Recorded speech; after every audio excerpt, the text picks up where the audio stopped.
A few individuals who are trickling in. I guess the coffee lines were long, so I understand. Well, I'll call this meeting to order. A few housekeeping details, a few details that are good for us to remember as we carry out the business of Synod. Amendments from the floor may only be submitted via the electronic form on the Synod site, so please note that. And note, the clerks will be ready for this. New motions from the floor must first be ruled by the officers as legitimately before Synod. So if there's a new motion, the executive team up here will have a little meeting and we will determine whether or not they are legitimately before Synod. Negative votes recorded, please be consistent. Officers decide whether to read the classes only or the names. That's a decision that we will make. Delegates, at the beginning of Synod, please remember the wisdom of James chapter 1, verse 19. Be quick to listen and slow to speak. Remember also to be concise. Avoid a lot of introductions. Just get to the point, minimize storytelling, use an economy of words if at all possible.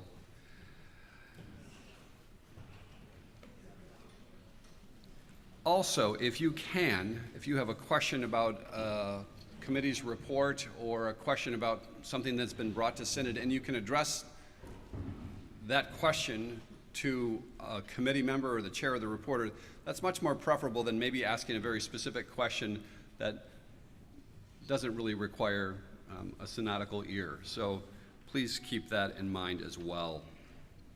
How are we doing, clerks? 21 individuals still missing.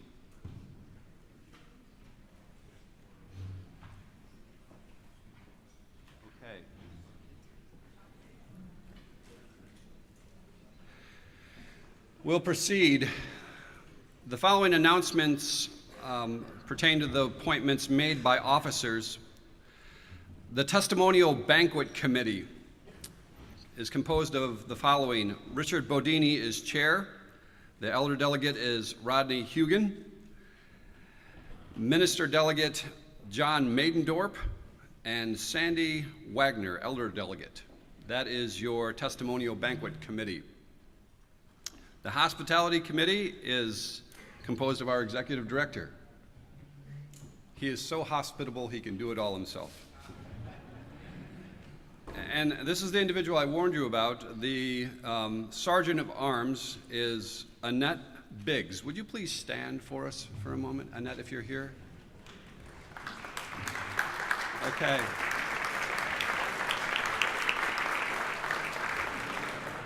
I believe she is uniquely qualified for a number of reasons. One, she has a cane. Think of it as a shepherd's staff. And secondly, did you serve on, was it playground duty or cross? Did you hear that? Playground duty for how many years? Wonderful. So you get it, all right? Please heed our Sergeant of Arms. Her responsibility is to get people back in this room on time so that, for instance, after break, we can continue on with the business of Synod. So please listen to her. The Worship Planning Committee is composed of the following. Rudy Manrique, Stephen Terpstra, and Jana Vanderlaan. The Minutes Review Committee is composed of George Munsma Jr. and John Tenaienhuis. Now I present the following on behalf of the officers of Synod. Note, all requests for privilege of the floor by the Council of Delegates, the CRC agencies and institutions, and the standing committees of Synod contained within the reports of Synod are granted. It is recommended that Synod approve the following request for special offerings contained within the respective report to Synod 2018. That Synod commend the work of mercy carried on by the World Renew and urge the churches to take at least 4 offerings per per year in lieu of ministry share support. That comes to us as a recommendation. Is it seconded? Any discussion on that? All in favor say aye. Aye. Opposed? Motion carries. Please take note of the following protests submitted through the credentials of Synod from Classis Min Coda. The following delegates request that their conscientious objection to the seating of women delegates be recorded. Josh Christoffels, John Sparks, John Bile, Robert Bile. The objection is based on scriptural conviction and not of any lack of appreciation of the dignity and gifts of women. A more complete explanation of this conviction is explained in the communication sent to Synod 2017 by Classis Min Coda. The officers have ruled that if requests to record a negative vote are received, the name only will be read by the clerks. Only the name will be included in the minutes. And now I invite the Executive Director to present the ballot for boards and committee membership.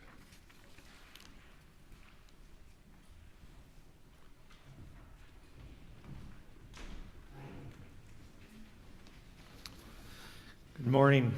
So on your screens, there is a source where you can find all the names, but also on your tables is a printed copy. If your copy is like mine, it's this brownish color, okay? But if you wish to go digitally, if you look under Resources and General Information on the left, and if you click that and go to the master ballot, information is printed under the first category. You'll come to category 1 and you'll find it near the top of your screen. So you can get a digital copy of it, or you can look at the copy on your table. But the voting, you have to go to your screen, and if you go to the voting link, and then there's the ballot, and you click on it, and then you'll be brought to a screen, and I think it's the one on the bottom, ballot for boards and committees, okay? So you have a source of the information, but then you also have a place by which you actually do your voting. And I really hope it works for all of us, because we don't have a plan B this morning yet. So I would like to introduce it, though, to make sure that it's understood. And I'm going to give you one overview, and then I'll sort of walk through it and invite you to be actually doing your voting as I do it, okay? So for some of you, I know I will be too slow. Well, just speed ahead and be done with it. For others of you, I will be too fast, and just wave your hand or something and I'll slow down. So main thing I want to say in introducing this is, in some cases, you are voting for one. Okay, so it's a single nominee. It's not an either or decide which person here you wish to choose for. For others, though, you actually do have at least two nominees from which to choose. So be mindful of that as you walk through this ballot. Sometimes you're just voting for one. Other times you're voting between or among more than one. So with that, I hope everyone's on their voting link, and you'll see, one more framing thing. Remember that for Calvin College and Calvin Theological Seminary, we use regional reps, and so those regions are usually a set of classes. If you're looking at the front page of the Brown document, you'll see what those 12 regions are and where your classes can find itself, okay? So 2 or 3 or 4 classes for each region. So, okay, so the first part of your ballot is for Council of Delegates. As you may recall, as previous synod shifted 4 boards into 1 Council of Delegates, one of the key features is that every classis has a delegate. And so in the case of almost all there is a single nominee to vote for, except for in the case of classes Georgetown, where there are 2. And then finally, for classes Chatham, we're already up to someone now being nominated to continue a second term, which is very much allowable. And you might ask the question, how could someone have a second term already on a Council of Delegates that's only been in operation for not even quite yet 1 year? the prior year service on whether it was home missions or world missions or back to God does count in these calculations. So please go ahead and do your voting for Council of Delegates.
Is there an IT person? I see a hand over here.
The delegates should know that I'm looking over the shoulder of many classes in Northern Illinois, for instance, to see how you're doing. It looks like some folks are wrapping up this section. And before we go, John? Oh. Before we go on to the next section, we're don't necessarily leave this screen, but President Greenway has. Or Names of those who still haven't checked in. So we're still missing Young-Soo Jung and Sunil Kim from Hanmi. From Ko-Am, Jenny Yoon and Sung Park. From Grand Rapids South, Ruth Boven. Hackensack, Lenore Main. From Holland, Garrett Hogsma. From Red Mesa, Willie Benali. From Toronto, John. I've been here since Thursday. It's okay. And you are? John to Nine Heights. John to Nine Heights? Okay. But have you checked in, John to Nine Heights? That's the problem. I don't know. Somebody else raised their hand?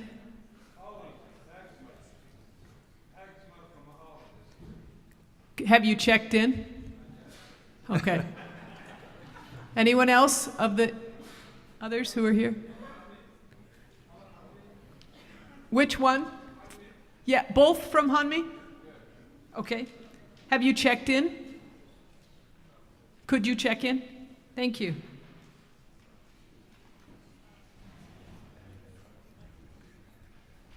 So we're still missing Ko-Am, Grand Rapids South, Hackensack, Red Mesa, yeah, that's Ruth Bobin. She's here? She's not here. Okay. Okay.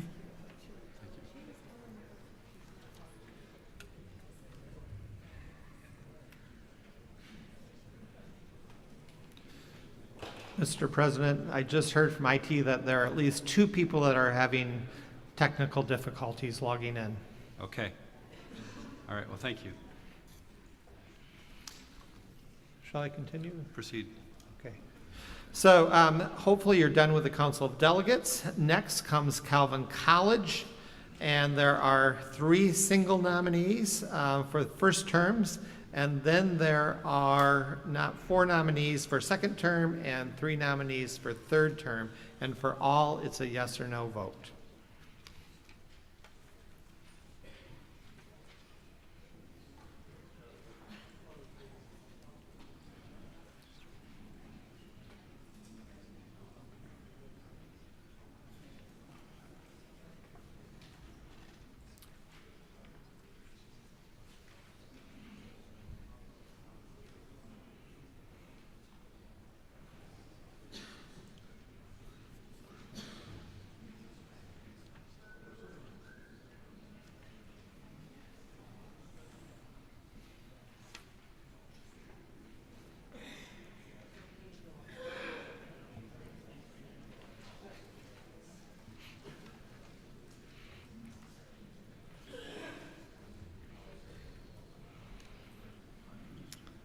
Okay, I'm going to move us gently forward to Calvin Theological Seminary.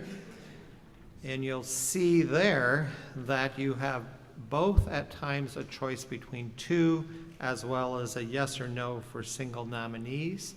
The first set is Region 8 at large for a first term, then Region 11 at large for a first term, and then still another slate of names for election to a first term, and then finally election to a second term. Calvin Theological Seminary. So we get the search room. Thank you. That's a new noise.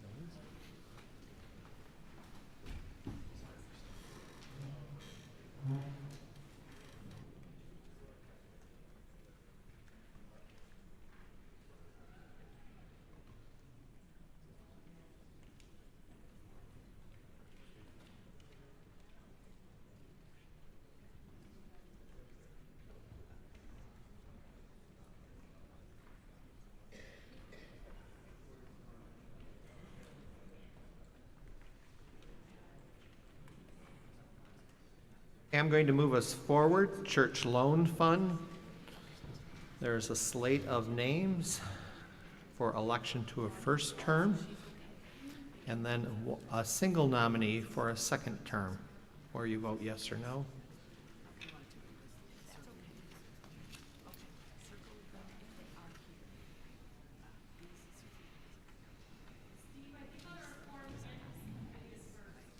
I'm sorry? Candidacy, I'm sorry, I forgot candidacy. Candidacy, it's 2 and then 2. I unintentionally merged them into the seminary, which is not helpful to you, sorry.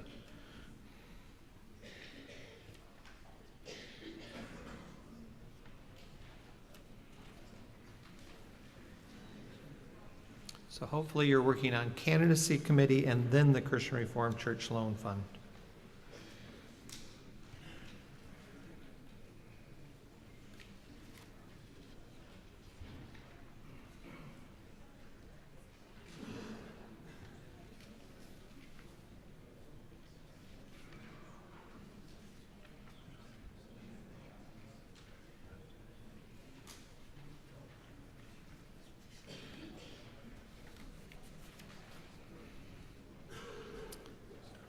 Trying to move us gently ahead, Ecumenical and Interfaith Relations Committee. If you read your agenda, you thought there were 2 nominees from which you would choose one for position 1.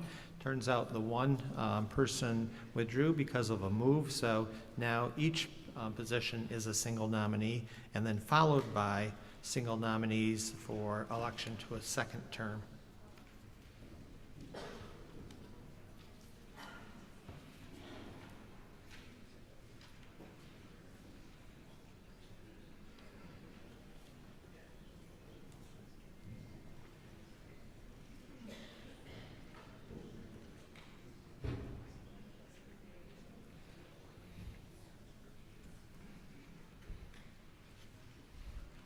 Then moving on to Historical Committee, choose one.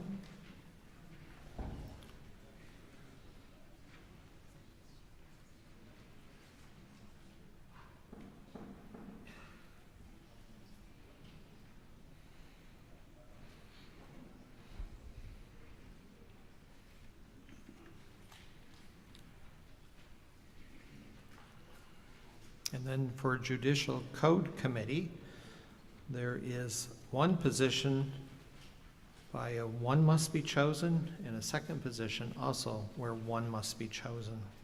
And then there are 5 people up for a second term for which you vote yes or no.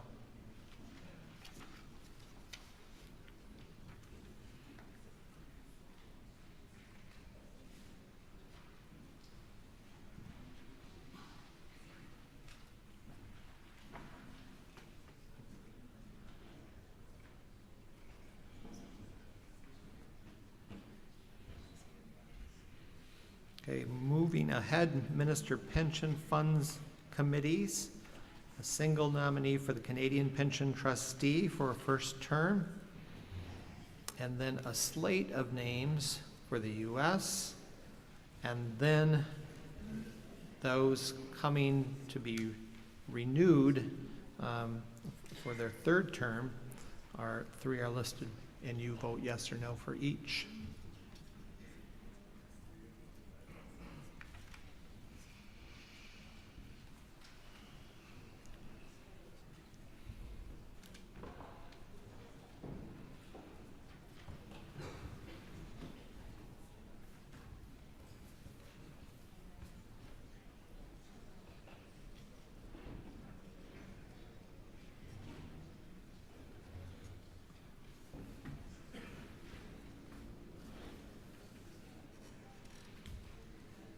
And then World Renew, there are a number of votes to be cast.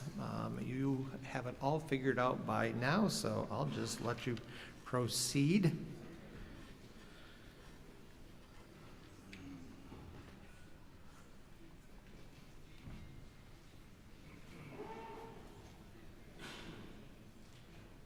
Ruth Bowman's here. She just arrived. That's Ruth in the corner, isn't it?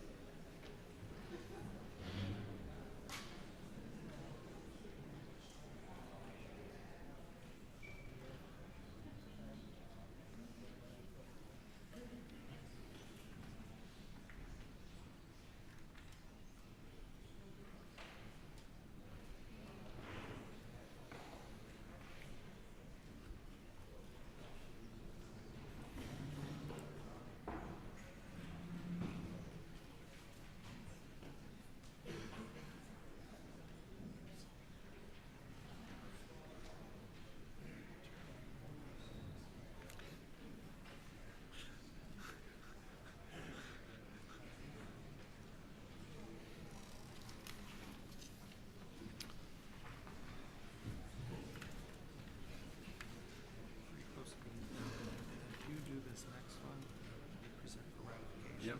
You can also highlight this last page. That's all I have to highlight.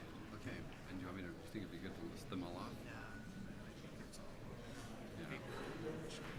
Okay, thank you.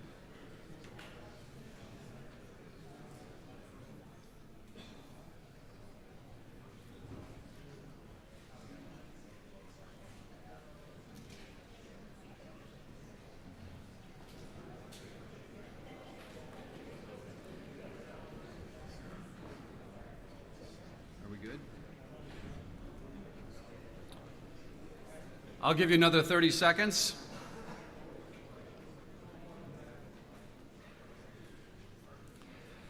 While you're doing that, please note the back page of those who have been elected and re-elected by respective boards for various regions. Please note too that the ballot results will be presented for ratification by Synod prior to the adjournment of Synod. Please also note that all ballot-related recommendations in the agenda for Synod 2018 and in the supplementary reports for appointments, reappointments, ratification of members for denominational boards and committees have been satisfied upon completion of the ballot. So please note that.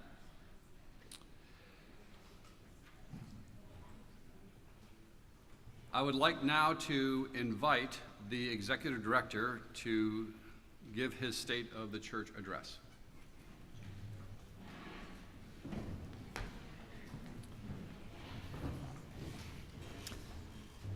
So, we're in a gallery this morning, and it's a gallery of numbers. Numbers are important, and we've been reminded of numbers through Overture this year, last year. Mention of numbers and trend lines have been made, particularly at a couple of the joint sessions with the RCA.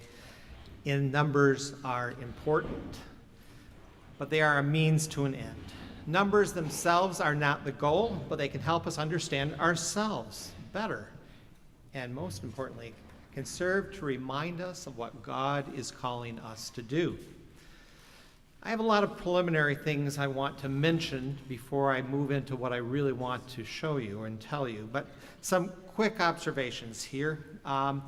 The decades of trends from the Overture from Pacific Northwest are worthy to examine. But I don't want to do decade trends this morning for the most part. I want to look at recent trends because we're in a time of rapid change. And while it's important to look at the whole scope, many times it's also very important to look at the most recent numbers in our lives. So, when these data are presented to indicate that for the last 25 years we've been losing about 9 congregations a year, I'm not disputing that. I'm simply asking us to look together, as I'm up here before you, at what's happening most recently. Also, the Pacific Northwest Overture reviews some of the conflict we've experienced in the last decade and has a hypothesis even. And I'll quote the Overture: "The hurt of that conflict has become institutionalized and normalized and is at the root of the CRC&A's failure to thrive." A committee has addressed that. I'm not addressing that. Where I lean into the Overture, though, is the realization that it is indeed multifaceted. The author says it's not simply demographic or cultural or the end of immigration. And yet, my purpose this morning isn't to uncover 5 more variables, okay? Again, I just want to look at the recent goings-on in our denomination. So, 2 things I have to mention. First, I have to ask the question, are our numbers trustworthy? If you're a social scientist, are our numbers valid? Well, guess what? The numbers we receive in the yearbook office are only as good as those who provide them, okay? So, sometimes, the yearbook office just has to fill in the numbers they received from the year before because there are no current numbers that have come in. Also, sometimes error creeps in. So, as it did in 2015, I got up in front of Synod and said, there was growth from 2014 to 2015, but it turned out there was some errors in the yearbook reporting, and so what I said really wasn't quite true. So error creeps in. The other thing that's important, and it's important this year to recognize, as many of you have looked at that yearbook of the current edition, this year our yearbook office staff insisted on counting the way that our church order lines things up. Did you know that emerging churches have no members? I'm grateful they have attendees, but emerging churches technically, if they have any sense of membership, that is membership of the sponsoring congregation. So where we might have been lax in the past, we might have double counted, counting a person both in the emerging church number as well as in the sponsoring organized church number. So we become a little more stringent on that, and so we also recognize that now the error is that we might have missed people, because if we didn't count emerging church members, because there is technically no such thing, and if the organized sponsoring church failed to report that member because that member isn't at that church, that person didn't get counted. So just important to note the less than perfect way in which the yearbook serves any discussion of numbers. Nevertheless, it does serve us. So I also want to point out that we have some familiar numbers we like to look at, but we need to remember that looking at just one number, such as total members, provides only one window into the state of the church.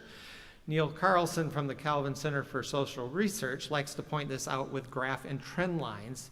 And let me give you an example to make my point. Let's look at membership numbers in Canada.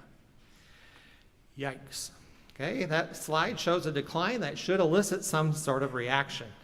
And if you can't discern, because it's impossible, the number starting was 75,912 total members in 2007 compared to 63,907 total members in 2017.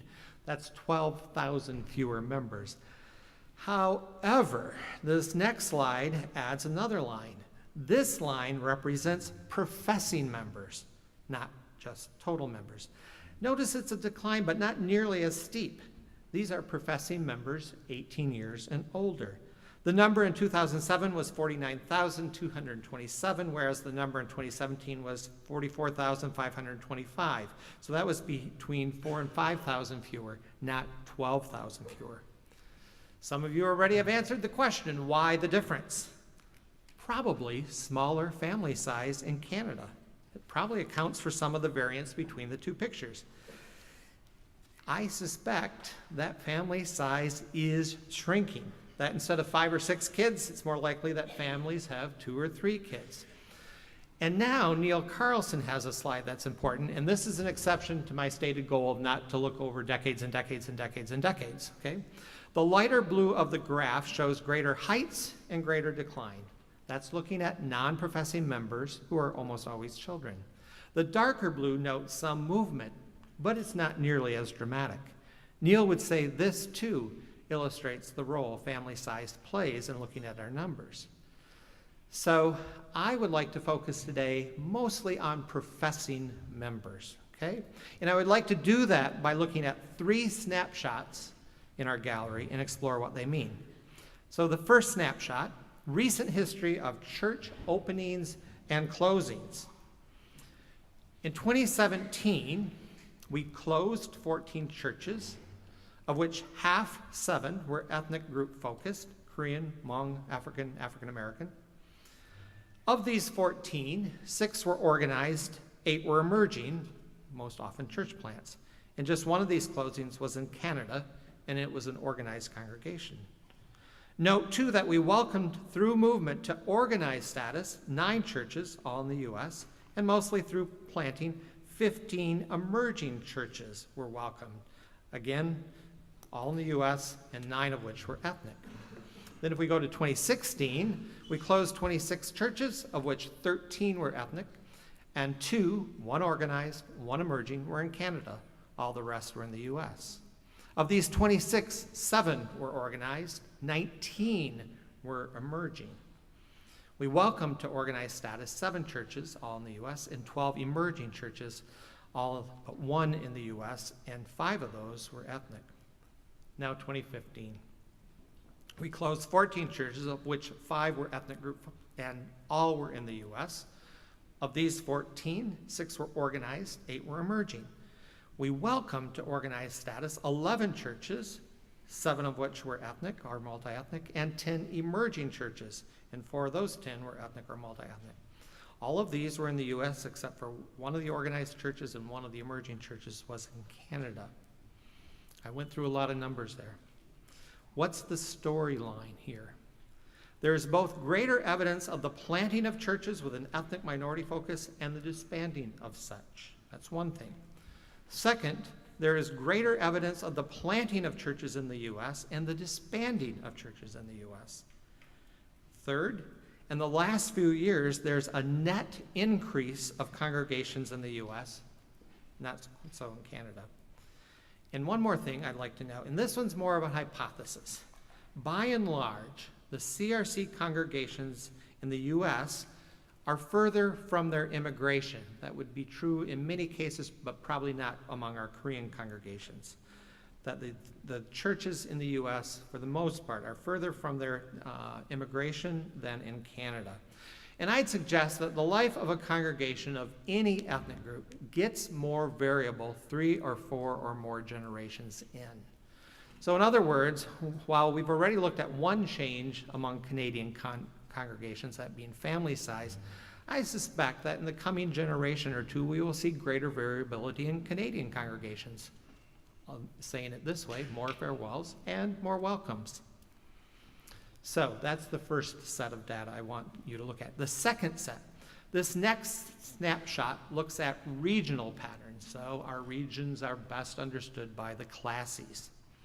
I looked at the total professing members of each classes, first in 2002, then 5 years later in 2007, and then 5 years later in 2012, and finally in 2017, as reported in the yearbooks of the year following for each of those years.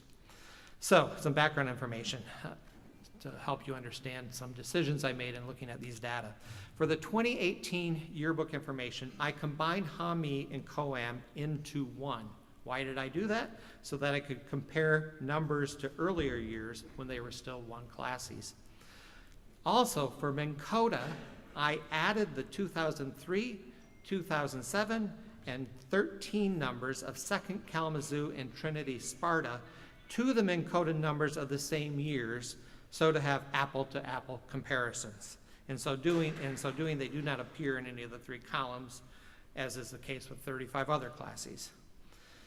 I'm seeking, by means of these data, to draw our attention to not just growth, but also stability. In other words, in the bigger North American context of many denominations shrinking and people reporting more and more no religious affiliation, I believe we need to learn from both patterns of growth as well as patterns of stability. Now, looking at the column of 15 years, so that's the second one from the left, 6 classes are listed for achieving either stability or growth. And you can see my little definition of what stability means. Plus or minus 0.2%, and growth is more than 0.2%. The classes showing the most solid and consistent growth of these was Pacific HaMi, which has become, as you know, 2 classes, HaMi and Coam.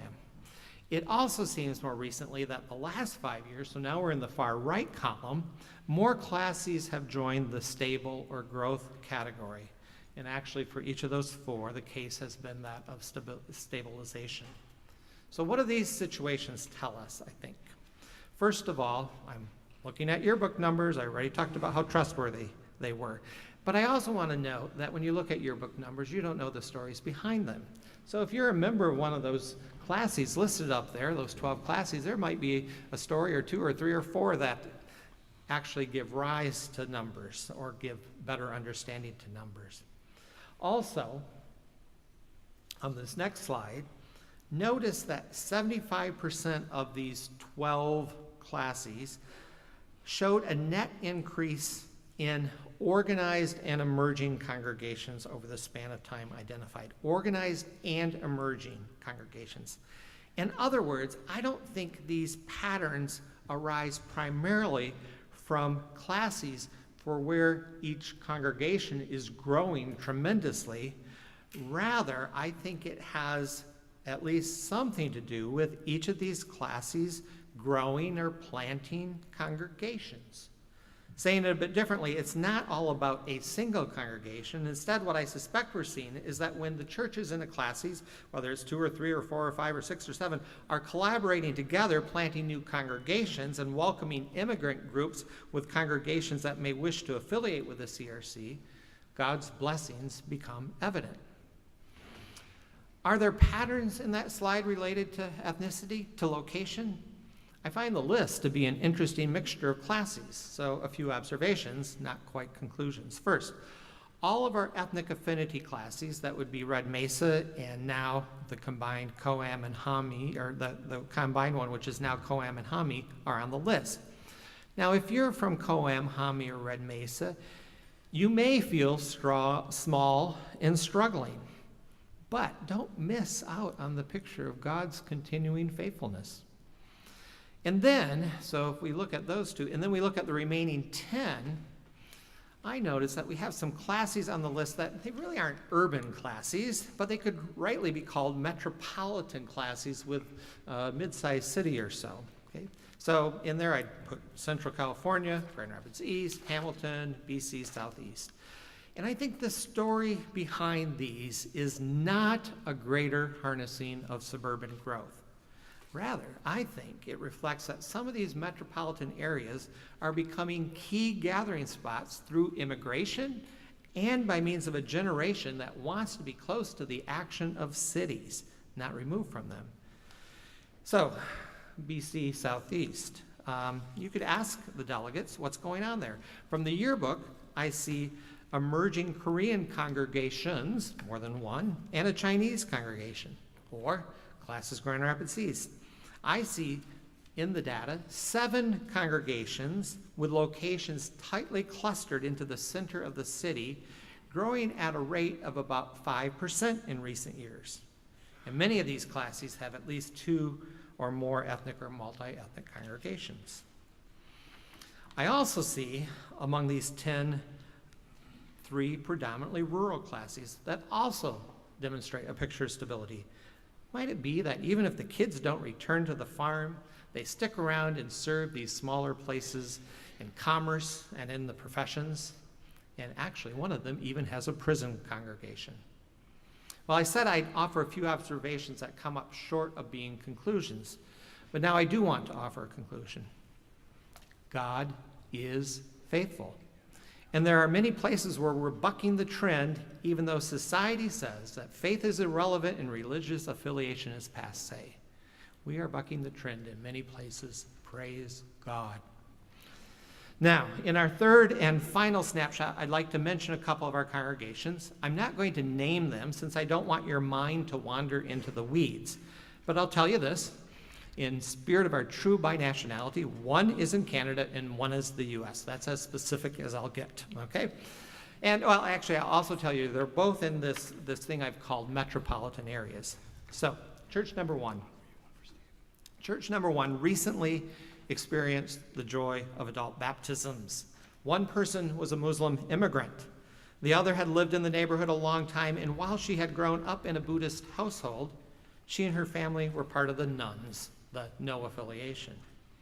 The first person came through coffee break. The second person came through familiarity with the congregation, given its visibility in the neighborhood. This is a congregation with many members who don't live in that neighborhood, but who have started trying really hard to connect with the people living in the community around the church. Church number two. Looking at professing members, this congregation has grown by 25% the last 5 years, although it reached its zenith back in the 60s. But what has this recent growth looked like? Picture a small but significant number through evangelism, and picture an even greater number of those returning to church as they are rejoining society as they move into this congregation's parish after a time of incarceration. And finally, picture young families and young adults joining. One of the young adults joining the church after worshiping at a non-denominational megachurch said he and his wife joined this church because of its authentic ministry that invited them to step from the pew into the trenches. Now, after picturing these stories, listen to the words of Desired Future 1 from our ministry plan, our journey. Our congregations will flow like streams into their communities. We will meet our neighbors at community events and gathering places, listening to each other, learning from each other, and serving each other. By our presences, we will become channels for the love of Christ and the Holy Spirit's life-giving transformation. You know, both of these stories suggest it's not our grandparents' church any longer. But you know what? It wasn't our grandparents, or it wasn't even our great-grandparents' church. It's God's church. Always has been, always will be. We need to join the song. So what have I attempted to show you on this gallery tour?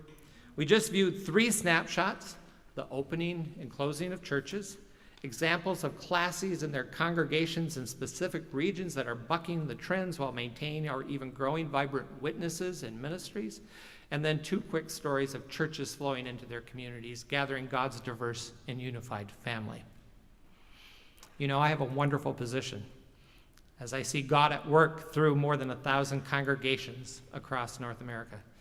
And I can tell you, God is at work, working in us and through us. It's quite a story, and it is God's story.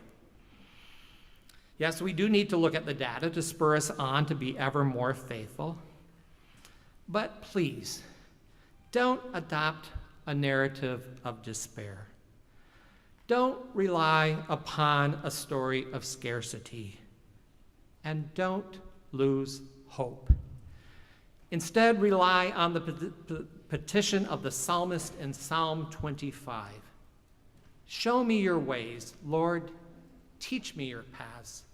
Guide me in your truth and teach me. For you are God, my Savior, and my hope is in you all day long. Thank you.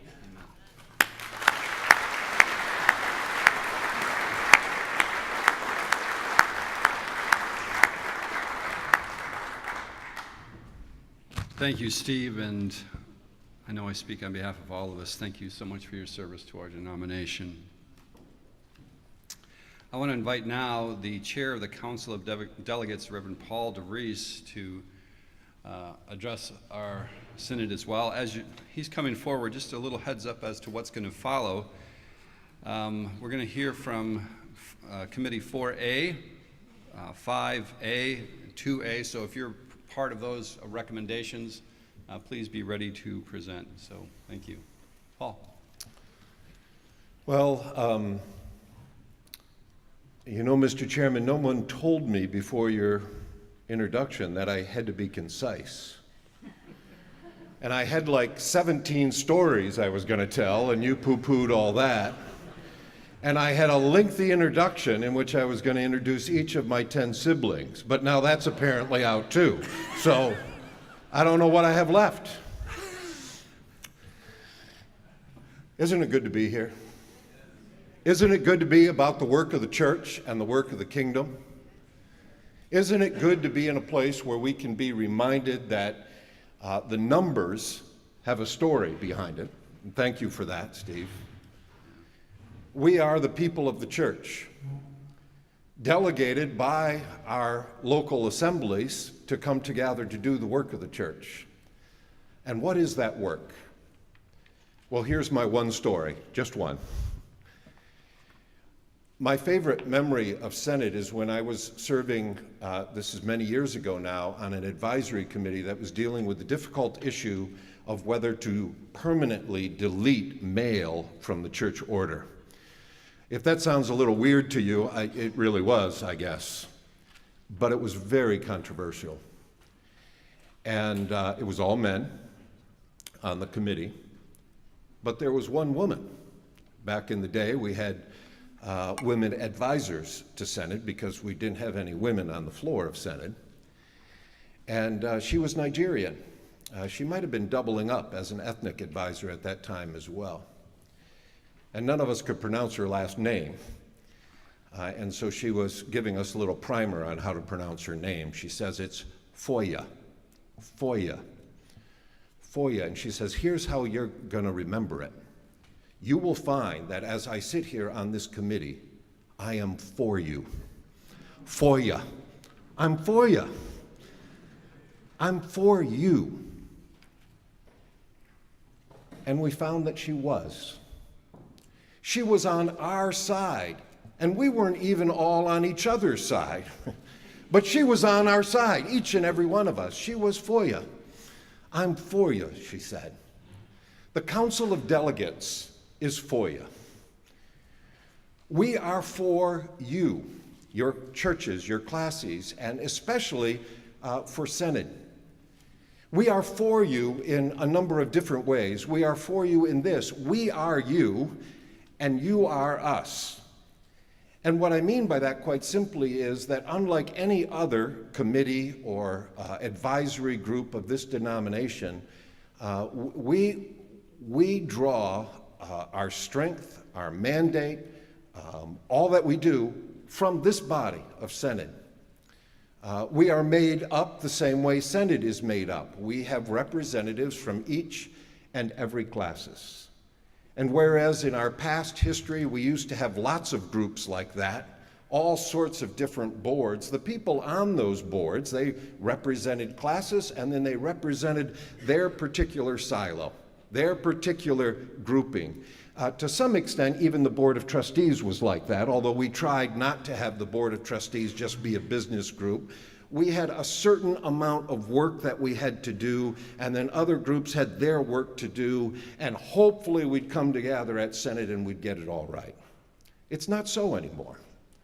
We still have many groups and committees. We are, after all, the Christian Reformed Church of North America. But we have tried to bring this all together in one council of delegates. We've only been around for a year. But what we've tried to do is take these various boards and bring them together so that when the Council of Delegates meets, there is one delegate from each classis, a few at-large delegates, and we do the work, the same work in many ways, that Synod does when it comes together annually. Resonate Global Missions is there. The congregational services are there. Back to God Ministry International are there and giving reports. We talk about numbers just like we have talked about. We receive those reports. Our financial services are there, and we talk about budget. We are you, and you are us, and therefore we are for you. Because if you fail, we fail, and vice versa. We are this body in many ways. Again, back in the day, way back in the day, you had a synodical interim committee that would try to keep the connection with the churches when Synod wasn't meeting. Now we have the Council of Delegates. We meet 3 times a year, and we have a representative from each classis. Again, just like Synod, we have committees that meet only when we are meeting to try to prepare the larger group for the work of Synod. You can read about this in the opening report of the Acts of Synod if you'd like more detail. But we are you, and you are us, and therefore we are for you. Why don't we try to say that all together, all right? A little response here, all right? You say what I say. We are for you. We are for you. Like you mean it. We are for you. We are for you. We are for you. We are for you. All right, that's enough of that. That was fun, though. We essentially have the same structure and the same staff, as I already said. The same leadership staff that are here at Synod are at the Council of Delegate meeting. Whether that's good or not, I'll leave to your own definition. But it's the same staff, and it's essentially the same structure. We are, in fact, for you. But here's something you need to know about us. And you know it about us because you know it about this group as well. Just because I serve on the Council of Delegates, and just because a representative from your classes serves on the Council of Delegates, it doesn't mean they know everything. And what I mean is, it doesn't mean they know everything that's going on. They serve on a particular committee. They come together for just a couple of days to talk about the large business of the church. So when at your classis meeting, or on the phone, or via email, or text, or Twitter, you ask your delegate from your classes what in the world the Council of Delegates was thinking when it did X, Y, or Z, they may have no idea. Just like you will go home from this assembly and someone will ask you, well, what was Synod thinking when it did this? You will have no idea. Even though you were here and were paying attention and being faithful, none of our heads are that big. We can't possibly hold all the information, so we serve on committees. We come to this body. But here's what you can do when you go home and someone asks you. You can say, I'll find out. I'll have to look at my notes. I'll have to talk to some other folks who were at Synod with me. Expect the same from your Council of Delegates. We are for you because we are so similar. We do the same ministry and we conduct much of the same business. The only reason we exist at all is because we couldn't convince all of you to come out 3 times a year. If we could, we could just do the business of the church that way, I suppose. But this body is way too large to call together 3 times a year. There's only like 2 or 3 of you who would vote in favor of that. There's 2 or 3 in every crowd, you know. See, I told you. The floor is mine. You can't make any motions. I'm sorry, I guess that's your job, Scott. But with all of this FOIA talk, now I have to give my own self-rebuttal. There's one very important distinction. We have no authority other than the authority that you directly give us. We do not receive overtures and respond to overtures and make decisions. We only have the right to comment on those overtures and forward information to you and recommendations to you. We do not have the authority to decide on our own what we want to do. Everything we do is determined by this Synod and subsequent synods and synods previously. All of it has been mandated to us by you folks. And as we go through our reports later today and in coming days, I suspect Council of Delegates will come up frequently and will be asked to do this or that. Even as our staff are asked to do this and that, we task them to do it. This is what the Synod of the Council of Delegates does. And that's a very important distinction because the ultimate authority resides, of course, with you. And we do our best to follow your instruction. When we don't, by all means, call us on it. And I've already, as the chair of the Council of Delegates, had countless fruitful conversations with people who have asked, what in the world are you doing and why are you doing it? And sincere, good questions lead to good, sincere conversations. So please, by all means, ask. But the one significant way that we are different than this body is that we don't have the same authority of this body. We serve only at your pleasure, at your direction. And yes, a year is a long time, so sometimes we need to take some initiative on things that we think are within our boundary, but then there's always another Synod coming. And if we need our hands slapped, slap our hands. If we need to be congratulated, congratulate us. I was pausing for your congratulations. Sorry about that. I overreached, I know. So. Sorry, Scott. Mr. Chairman. I want to conclude simply with a request. We are for you. We are you. You are us. We need you to be for us, which is the same as being for yourselves. We need you to help us do our work. We are brand new, only been in existence just under a year now. We really don't know what we're doing. Change is so fast in the church today.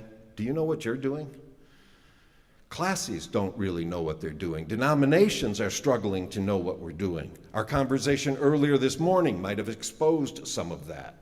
We're in a time of vast and quick change. We truly are making it up as we go, which the Council of Delegates has gotten tired probably of hearing from me. But that's the way it is in the Church of Jesus Christ today, certainly our little corner of that church. So we need you to be for us, because we are for you. Thank you.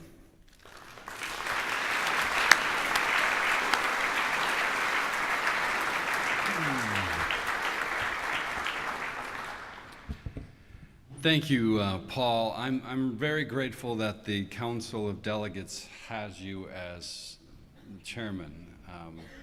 I have deep respect for you, and I also know that you love the Christian Reformed Church. You really do.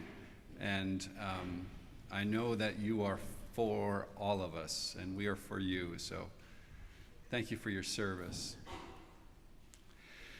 We're going to proceed now with some advisory committee reports, and I'm going to invite now representatives from Advisory Committee 4A, if they would please come forward. Take the microphone here.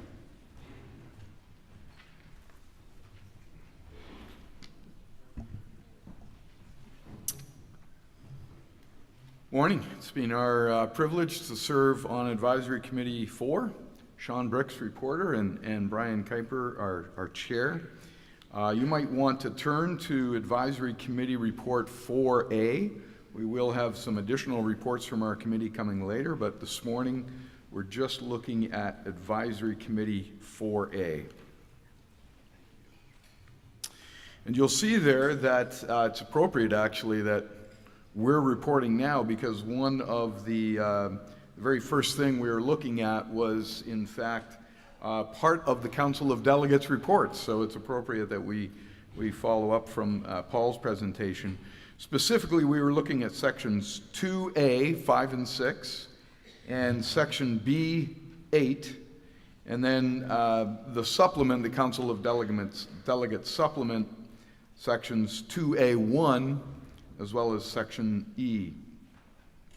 We have a couple recommendations we want to make.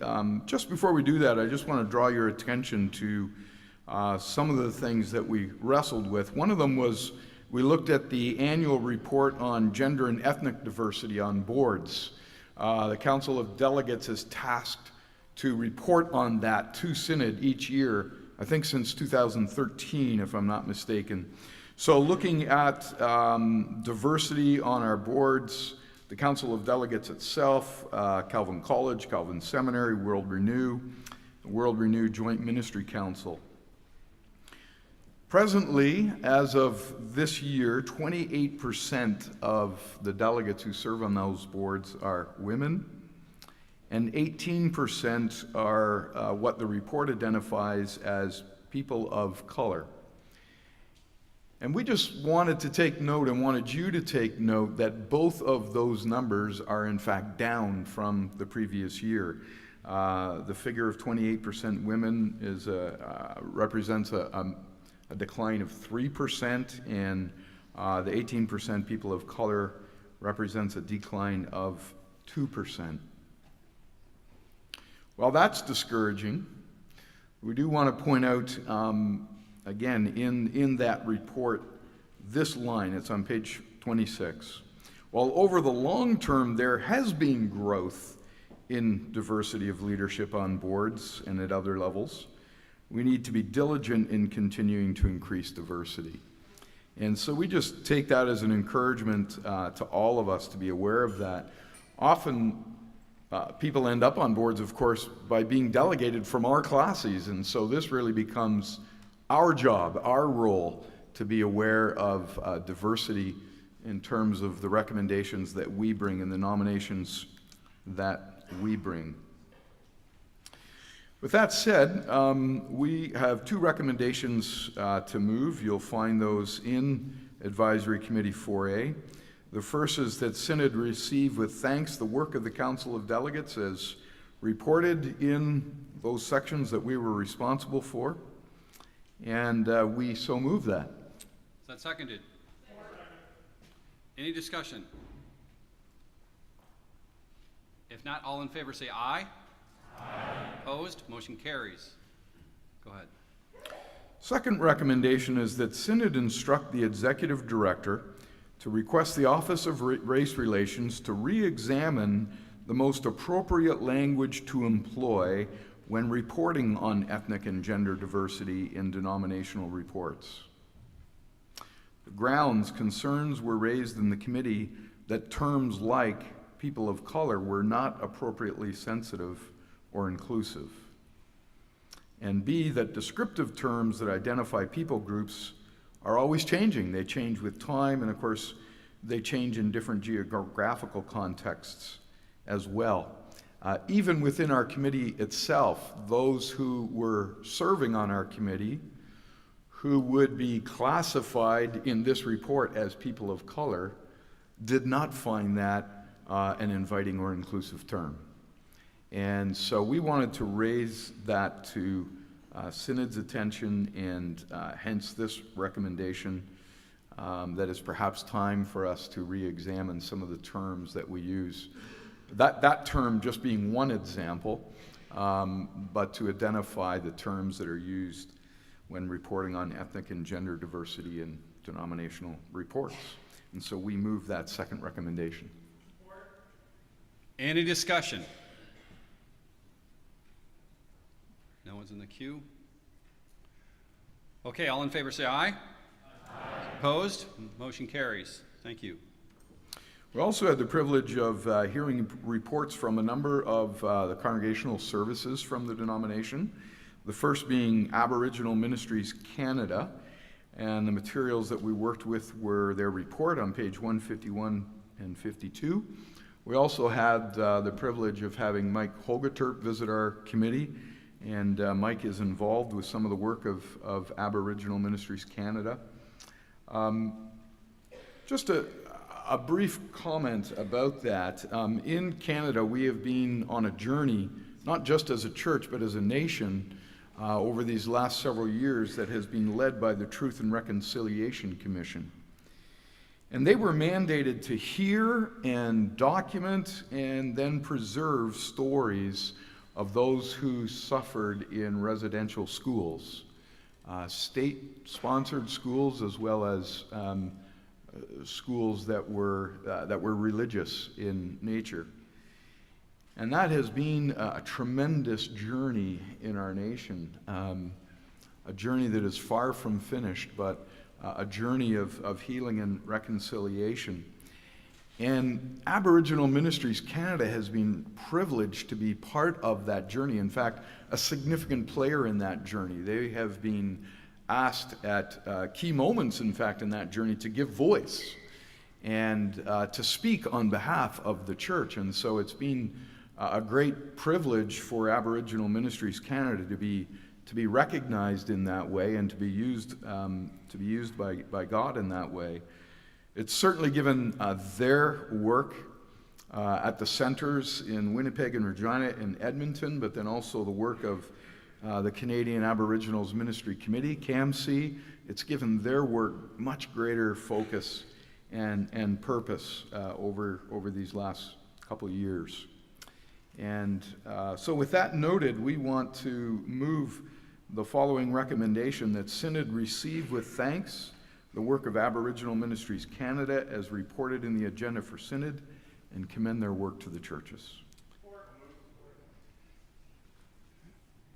Doesn't look like there's anybody in the queue for discussion. All in favor say aye. Aye. Opposed? Motion carries. Go on.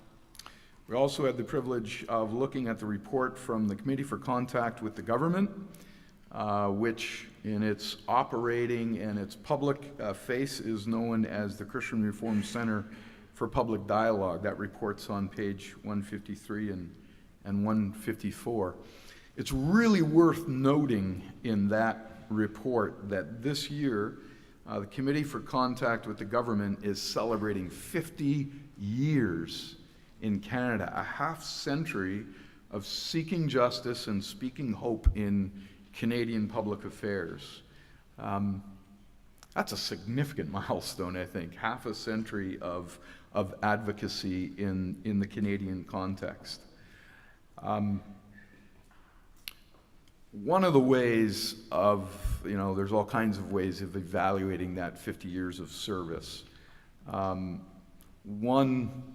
One small way of doing that is through individual stories, and there is a story told very, very briefly in their report. It's the story of a university-age CRC member who said this, and I'm just quoting from the report. In a time when my doubts around the CRC had grown, my perspective shifted when I saw, through the Do Justice blog, how dedicated the Center for Public Dialogue is in recognizing and attempting to heal inequalities. Simple stories like that, single stories like that, encourage us about the work that the Center for Public Dialogue is doing. On a more personal note, the Center for Public Dialogue has produced a booklet called Biblical Advocacy 101, which we have used in my own congregation, Living Hope in Peterborough, where every time I order more copies and put them on the shelf, they disappear. People are finding it a really useful tool in terms of their own personal level of engagement in Canadian public affairs. So with that said, we would move the following recommendation: that Synod receive with thanks the work of the Committee for Contact with the Government, Christian Reformed Center for Public Dialogue, as reported in the agenda for Synod, and commend their work to the churches. Discussion. I believe John Tenine Heiss is in the queue. Justice, Mr. Chairman. This had to do with the previous matter on our Indian ministries in Canada, and you spoke wisely about our Truth and Reconciliation development in Canada, but you neglected to speak about, and that sounded good, by the way, but you neglected to speak about our the state of affairs in dealing with the disappearance and abuse of Indigenous women in Canada, which is a severe problem. It has to do with the way the First Nations committees are policed, and the attitude in Canada about the terrible history of women disappearing and abused in Canada. And I wanted just to highlight that, so it isn't all a rosy picture of Canada, because we do very badly when it comes to Indigenous women and what's happened there. Thank you. Yeah. Sorry to interrupt that flow, but I wanted to be said earlier, but I couldn't get in the queue fast enough. Thank you, John. Good that we're aware of that. Any other comments or questions? If not, we'll vote. All in favor say aye. Aye. Opposed? Motion carries. Next. We were also able to look at the Race Relations Report, pages 160, 161 in the agenda for Synod. Reggie Smith, the director, was able to join us as well as our committee met. Race relations, of course, assists us to embrace and live out our identity as God's diverse and unified family. One thing simply to highlight from the report was the number of workshops that and diversity of workshops that Race Relations not only offers, but is in fact engaged in with congregations and with classes. The Dance of Racial Reconciliation, Widening the Circle, which is sort of the Canadian version of that, Building Bridges, Churches Between Borders, and then along with the Center for Public Dialogue and the Office for Social Justice, they also collaborate with those two ministries to offer the blanket exercise as well. And we just commend those workshops to the denomination, to classes, to congregations. Our recommendation is that Synod receive with thanks the work of the Office of Race Relations as reported in the agenda for Synod, and commend their work to the churches. It's been moved and supported. We have one speaker.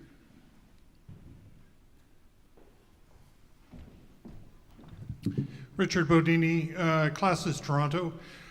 I'd like to ask the body actually how many classes have race relations committees. I believe there's only 2 across the entire denomination. Classes Toronto is one. I've served on that committee for 6 years. It's possibly the most amazing ministry you can become involved in, because you have dialogue about race relations, about racial reconciliation. Reconciliation is something that sort of weaves through this entire agenda. And I think having dialogue is such an important thing.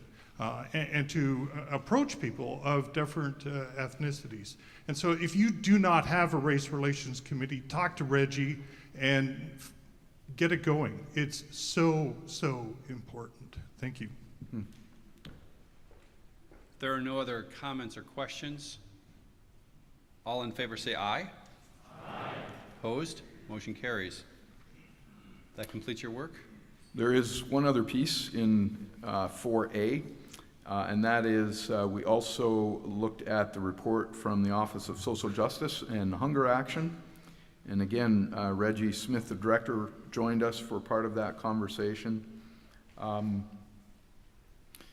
One thing jumped out at me, well, several things, but one of the things that jumped out at me in their report was just them noting, and I had heard it before, but it was so helpful to be reminded that there are more displaced persons and refugees in the world today than at any other time since World War II. That really needs to register somewhere within us. And we're just so grateful for the Office for Social Justice and Hunger Action and the work that they do on behalf of refugees and others who face oppression around the world. They exist, of course, to help us address the root causes of hunger, poverty, and oppression, not only around the world, but in our own communities as well. And so they aim to be a catalyst that sort of energizes and organizes us for more appropriate, more effective, more efficient action on behalf of the poor and the oppressed. Some of the things you may have picked up in their report are the 10 tools they've developed, the 10 tools they've developed alongside faith formation, some of the educational curricula, Church Between Borders, Journey with Me, the Climate Witness Project. Those are all things worthy of our attention. Our recommendation is that Synod receive with thanks the work of the Office of Social Justice as reported in the agenda for Synod and commend their work to the churches. Is there any discussion? If not, all in favor say aye. Aye. Opposed? Motion carries. Thank you very much.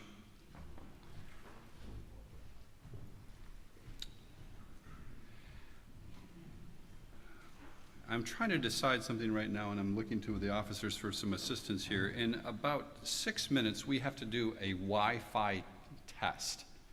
And I'm trying to determine right now what we could take up in 6 minutes that would, because a few things I think will require more than 6 minutes.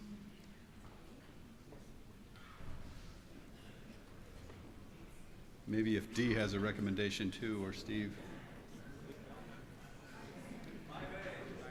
All right, 5A, thank you very much from the floor. I invite them forward.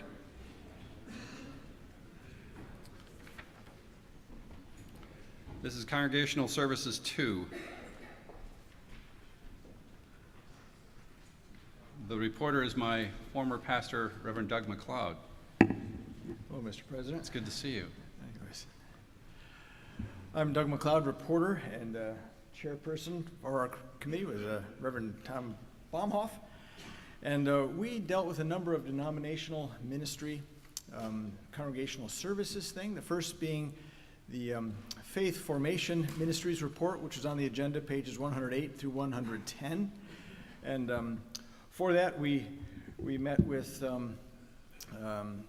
Dr. Sid Helema, and you've read the report, and our recommendation on that is that Synod thank and commend our Faith Formation Ministries and Dr. Sid Helema in its initial 3 years of fostering intentional lifelong faith formation among our congregations. So moved. Been moved and seconded. Any comments or questions about that recommendation?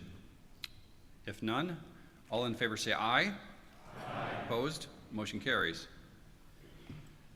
Continuing, we also met with, or also read the Pastor Church Resources Report, page 117 through 123. And our recommendation is that Synod thank Pastor Church Resources for spiritually appropriate initiatives in diagnosing, supporting, funding, and working toward the well-being of pastors and churches. And for that, we had met with Liz van Harten and Cecil van Nijnhuis, and they facilitated our understanding of some of the great work that they do. I'm very appreciative of it, and so this is our recommendation. Is that seconded? Any discussion? If not, all in favor say aye. Aye. Opposed? Motion carries. There's much to be thankful for from that office. Go ahead. Yeah, there is.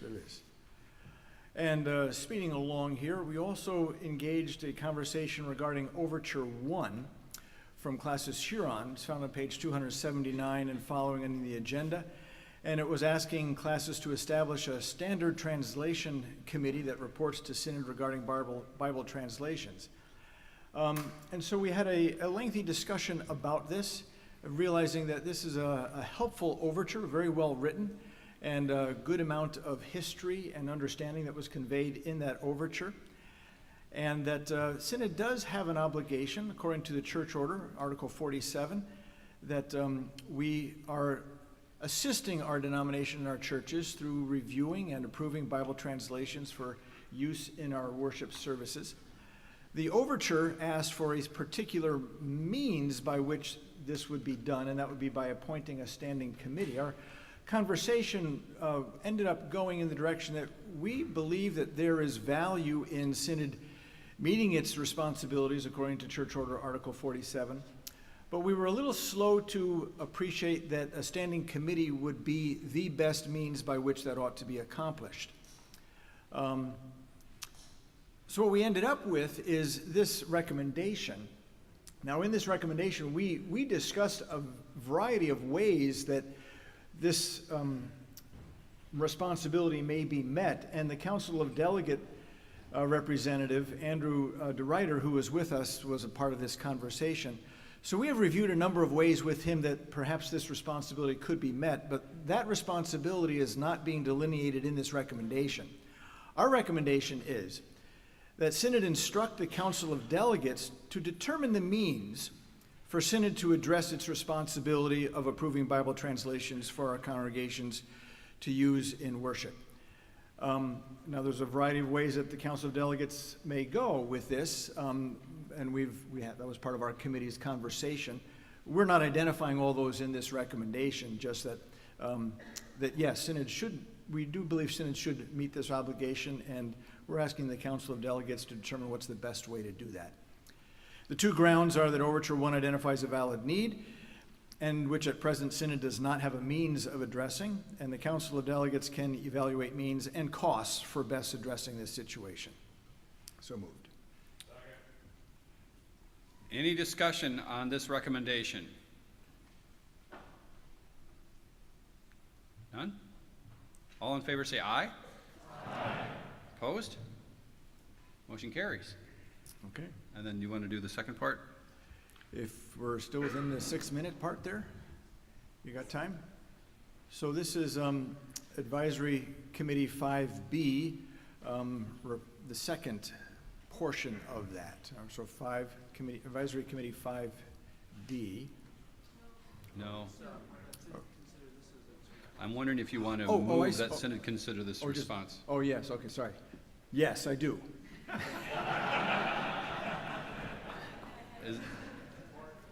Any discussion? All in favor say aye. Aye. Motion carries. I think we're going to stop there. We'll stop there? Okay. Yes. Thank you.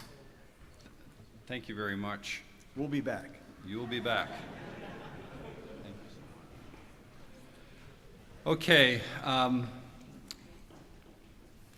First of all, I've got a little announcement here regarding the internet.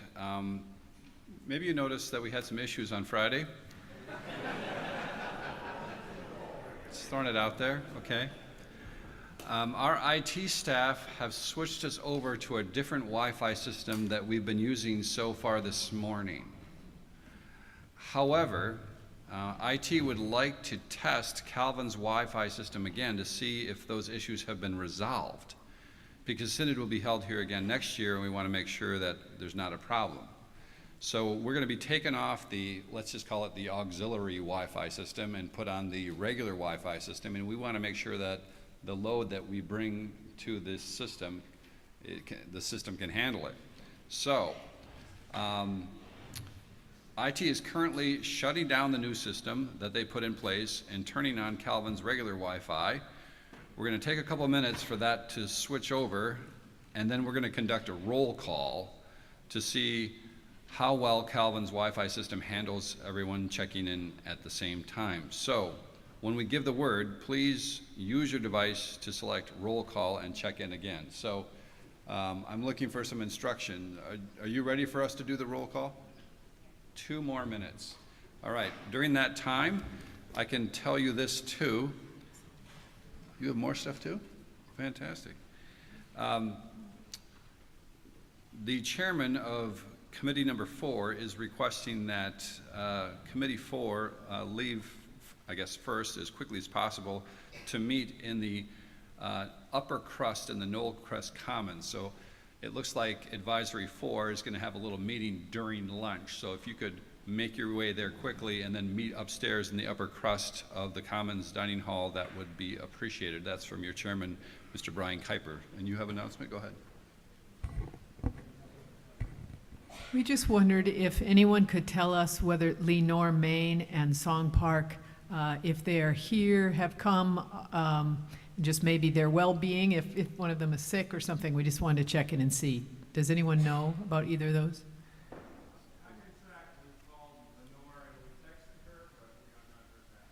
Okay. Ah, is here. Okay. Needs to check in if she hasn't, so, okay, thank you. Yeah, Thank you. thank you. If you could check in, that'd be great. Are we ready for that? Okay, so if everyone could please select roll call to check in. We got-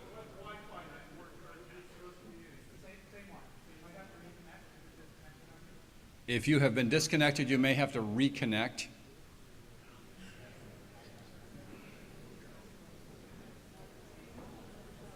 Okay. If you're having some problems, just raise your hand and the individuals in the blue shirts will come and rescue you.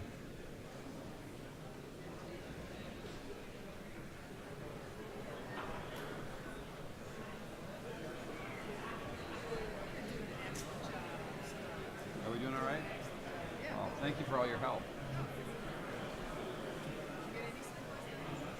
Actually, I got the best sleep I've had in like a week. I think it was over 5 hours. Thank you. Yeah, I woke up with my alarm, which is extraordinary. Yeah, yeah. Oh, great. That's good news. Dee, what's going on?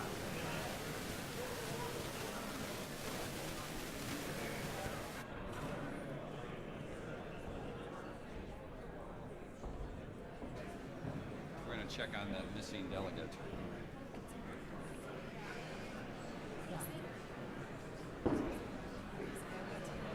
She's telling me.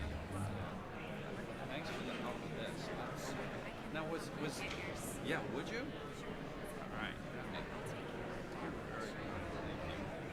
All right. Okay, please raise your hand if you're still having some problems. Uh-oh, the people in the blue shirt are raising their hands. All right. Well, this is going to be interesting.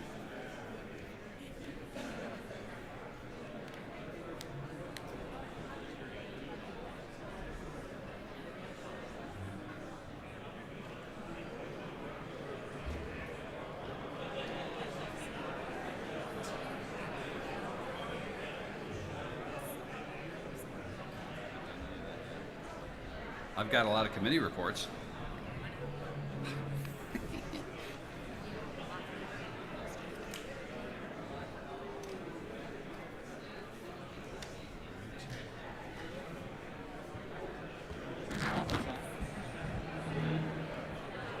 So we don't trust the old one yet? So do I just proceed? Yeah. Okay. It looks like we failed the test. So we're going to be switching back again after lunch, okay? So this was a worthwhile exercise because we found out that changes have to be made before next year's synod. So thank you very much for that. We're going to head to lunch in just a moment, but just a reminder, again, if you're an advisory 4, you're meeting in the upper crust of the Commons Dining Hall. And in just a moment, I'm going to invite the individual who has volunteered to close the session in prayer. That would be Lynette, I believe it's Vandenhoff or Vandenhoof.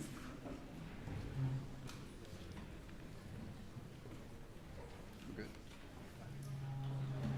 Is Lynette here? You want to grab a microphone? All right, we're going to pray, and then we will break for lunch. Thank you. Heavenly Father, we come to you this morning as a gathering of one small piece of your church. We praise you for being faithful and compassionate to us, staying true to yourself, abounding in love. From everlasting to everlasting, you are God, and we join all of creation in proclaiming that truth. We have gathered here as a deliberate body for the CRC. We confess that we may have come this week with our agenda in mind, our own will to be done. Father, may the humility of Christ overtake us, and may we all seek your will above all else in and for your church in this world. May this group be a beautiful example of Christ-like humility and love. Give us wisdom as we discern the best way forward in various decisions, and may we love each other deeply. Now we thank you for the food that has been provided to us once again, and for those who have prepared it and will serve it. May it give us the nourishment that we need for this afternoon. In your most holy name, amen. Thanks so much, Lynette. You guys all know what time we're going to be back here? Who said 4 o'clock? Sergeant of Arms?